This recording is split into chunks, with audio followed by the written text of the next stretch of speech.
सुप्रभात साथियों, व्याकरण की इस क्लास में आपका स्वागत और अभिनंदन है। कल तक जो हमने देखा वो हम देख रहे थे स्वरों का विभाजन। आज मैं आपके लिए लेके आई हूँ व्यंजनों का विभाजन। तो टॉपिक वाइज टॉपिक हम आगे बढ़ते जाएंगे। वर्ण क्या होते हैं? हमारी वर्णमाला में मानक वर्णों की संख्या 33 है और कुल वर्णों की संख्या 39 है। उसमें व्यंजन द्विगुण व्यंजन मिला के स्पर्शी व्यंजन मिला के 39 व्यंजनों की संख्या है। वर्ण किसे कहते हैं? वर्ण वे होते हैं जो स्वरों की सहायता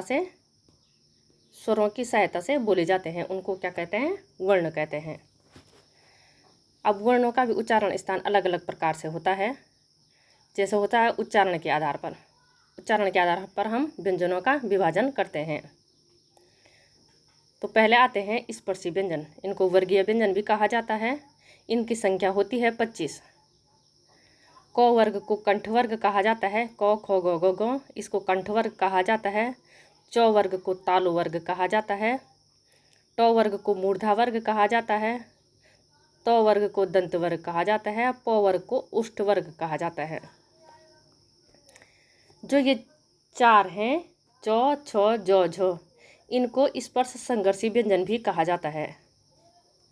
स्पर्श संघर्षी व्यंजन,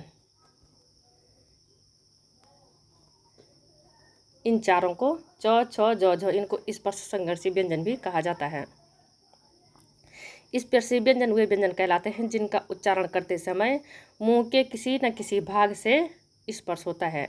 जो हमारे स्पर्शी व्यंजन होते हैं उनका उच्चारण करते समय हमारा मुंह से किसी न किसी भाग से, कोई कंठ से होता है उच्चारित, कोई तालु से होता है, कोई जीवा से होता है, कोई दंत से होता है, तो कहीं ना कहीं स्पर्श होते ही हैं। इसलिए हम उनको स्पर्शी व्यंजन कहते हैं। इनको वर्गीय व्यंजन भी कहा जाता है।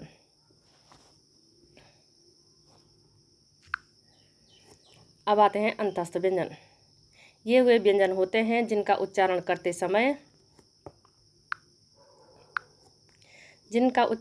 समय जीभ मुंह के मध्य भाग में स्थिर हो जाती है। वे अंतस्थ व्यंजन कहलाते हैं। ये होते हैं चार, य र ल व, ये होते हैं अंतस्थ व्यंजन।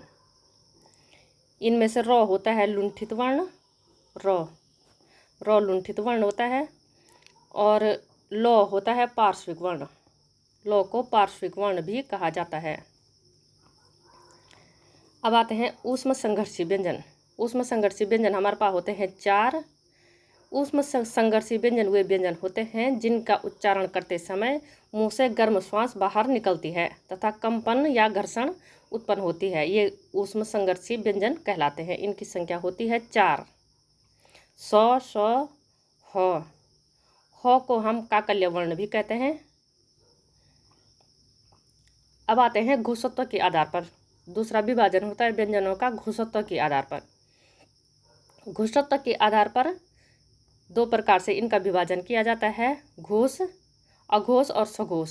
सघोष को घोष भी कहा जाता है, सघोष को हम घोष भी कहते हैं, और एक होता है अघोष।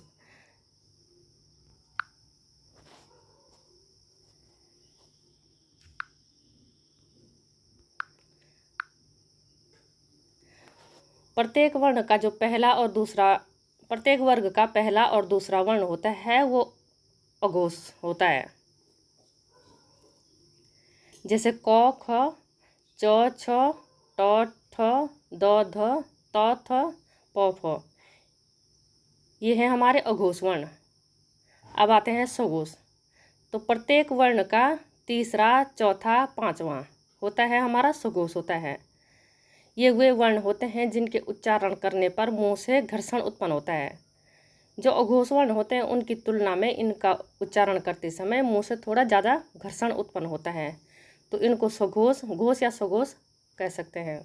ये होते हैं ग, घ, ग, ज, झ, य, ड, ढ, ण, द, ध, न, ब, भ, म। ये हमारे वर्ग का तीसरा, चौथा, पांचवा ये है। अब आते हैं प्राणत्व के आधार पर। प्राणत्व के आधार पर भी हमारे पास दो प्रकार के होते हैं, अल्प प्राण और महाप्राण।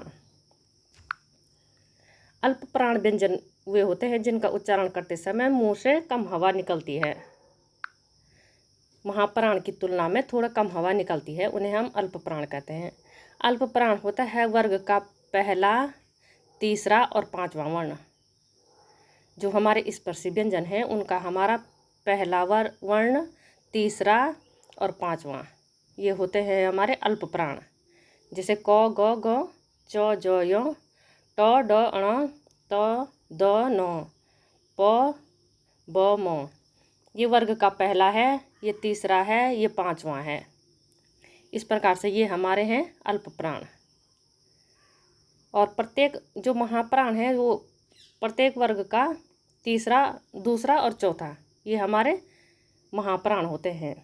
ये वे व्यंजन होते हैं जिनका उच्चारण करते समय मुंह से अधिक श्वास निकलती है, वे हमारे महाप्राण व्यंजन कहलाते हैं। महाप्राण व्यंजन वे व्यंजन होते हैं जो अल्प प्राण की तुलना में थोड़ा ज़्यादा श्वास मुंह से निकलती है, इनको हम महाप्राण कहते हैं।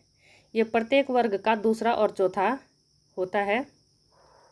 जैसे ख, ग, छ, ज, ठ, ड, थ, द, फ, ब। ये प्रत्येक वर्ग का दूसरा और चौथा है। ये हुआ आज हमारा व्यंजनों का विभाजन। इसके बाद मैं लेके आऊँगी MCQ। धन्यवाद।